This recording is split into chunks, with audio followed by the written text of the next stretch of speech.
Si nous ne prêchons pas la guérison, alors nous refusons de parler des souffrances de Jésus. Et s'il l'a souffert, c'est pour que tu sois guéri. S'il l'a souffert, c'est pour qu'il y ait un transfert. Alors ce que je vais t'inviter, c'est de te mettre dans une position en disant « Ok, je suis dans le calme, ça n'a rien à voir avec moi. Tout est à propos de Jésus. » Encore une fois, tu n'as pas à mériter en faisant toutes sortes d'œuvres. Tu as à hériter. Tout n'est que par grâce. Bonjour à tous, et j'aimerais parler avec vous de la guérison divine. Dieu peut et Dieu veut te guérir. Et souvent, les gens, lorsqu'ils veulent vivre la guérison divine, il y a des blocages dans leur tête, des blocages dans leur compréhension. Ils savent que Dieu veut guérir, mais il y a toutes sortes de freins. Et j'aimerais partager avec vous ici un frein, quelque chose qui, je trouve, arrive assez souvent, qui bloque les gens pour recevoir la guérison divine. Vous savez, des fois, la Bible déclare que vous connaîtrez la vérité vous rendra libre. Si la vérité rend libre, comme je le dis souvent, le mensonge emprisonne. Et souvent, des gens pensent et croient des fausses vérités. Les gens ne croient pas en des mensonges, les gens croient en des fausses vérités. C'est un peu de vérité, beaucoup de mensonges, ça brille, ça a l'air d'être spirituel, mais ça ne l'est pas. Et les gens auront beau mettre toute leur foi dans cette fausse vérité, il ne se passera rien. Et c'est des stratégies de l'ennemi, des pièges de l'ennemi, ce sont des doctrines de démons qui nous empêchent de vivre pleinement la vérité de la parole de Dieu et de recevoir notre guérison divine.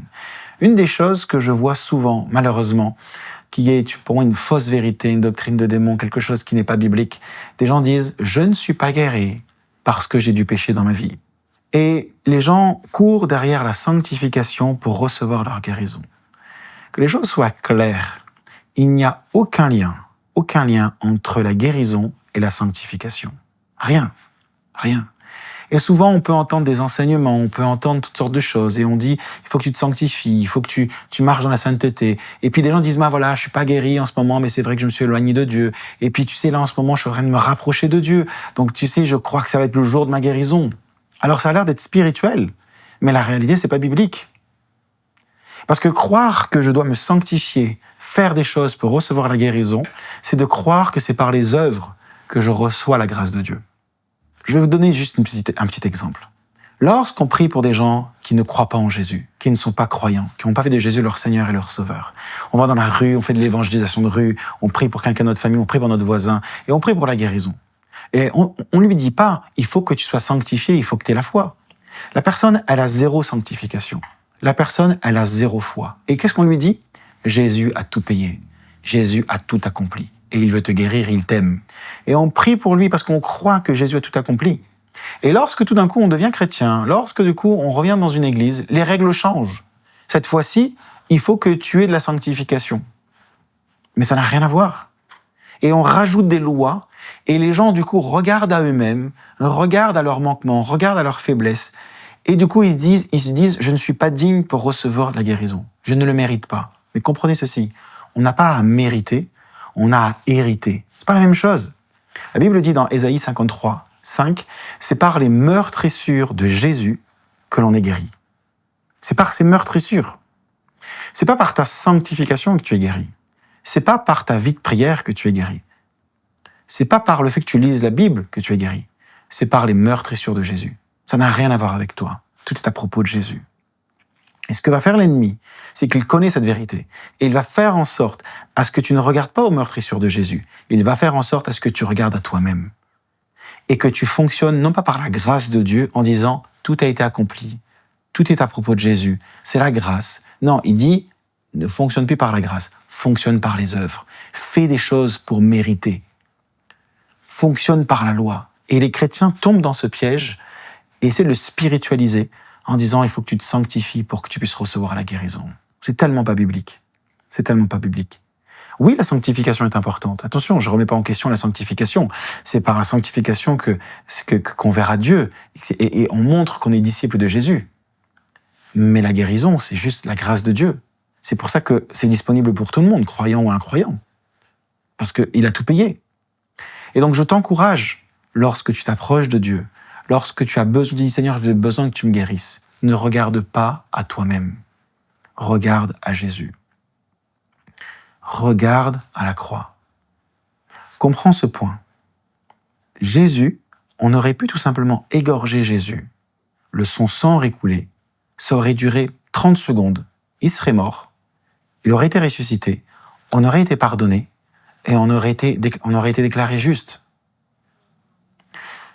Il fallait que le sang de Jésus coule pour qu'on soit pardonné. Donc on aurait pu tout simplement lui trancher la tête. Son sang aurait coulé, on aurait été pardonné, il aurait été ressuscité. Alors pourquoi Jésus a accepté les souffrances? Pourquoi Jésus a accepté de souffrir? Pourquoi Jésus a accepté la couronne d'épines? Pourquoi Jésus a accepté qu'on le frappe? Pourquoi Jésus a accepté le fait qu'il porte la croix et qu'il tombe et il a été flagellé, il a été fouetté avec des pointes de fer qui a arraché sa peau? Pourquoi Jésus a accepté tout ça alors qu'il avait juste à mourir rapidement? Il aurait pu et on aurait été sauvé parce qu'il fallait juste que le sang coule. Il a accepté toute cette souffrance pour qu'on soit guéri. Quand Jésus a souffert avant de mourir, il l'a fait pour que tu sois guéri. C'est pas par la mort de Jésus que l'on est guéri. C'est pas par la résurrection de Jésus qu'on est guéri. C'est par ses meurtrissures que l'on est guéri. Et c'est pour ça que quelqu'un peut ne pas accepter Jésus comme son Seigneur et Sauveur et être guéri. Parce que c'est pas par la mort de Jésus qu'on est guéri, c'est par ses souffrances. C'est pour ça que c'est pour tout le monde, croyant ou incroyant. Donc Jésus a accepté de souffrir. Il a accepté de porter toute cette souffrance. Et il le savait dans le jardin de Gethsémani, des grumeaux de sang sortaient. Il savait qu'il allait souffrir. Mais en souffrant, il pensait à toi en disant « J'accepte de souffrir, j'accepte d'accepter toute cette souffrance, ces meurtrissures, ces blessures avant de mourir, uniquement pour qu'on puisse expérimenter la guérison sur terre. » Ne pas prêcher la guérison, c'est de refuser de donner à Jésus la récompense de ses souffrances. Comprends une chose, si nous ne prêchons pas la guérison, alors nous refusons de parler des souffrances de Jésus. Et s'il l'a souffert, c'est pour que tu sois guéri. S'il l'a souffert, c'est pour qu'il y ait un transfert. Alors ce que je vais t'inviter, c'est de te mettre dans une position en disant « Ok, je suis dans le calme, ça n'a rien à voir avec moi. Tout est à propos de Jésus. » Encore une fois, tu n'as pas à mériter en faisant toutes sortes d'œuvres. Tu as à hériter. Tout n'est que par grâce. C'est la grâce de Dieu. C'est disponible. C'est là. C'est par les meurtrissures de Jésus qu'on est guéri. C'est une réalité spirituelle.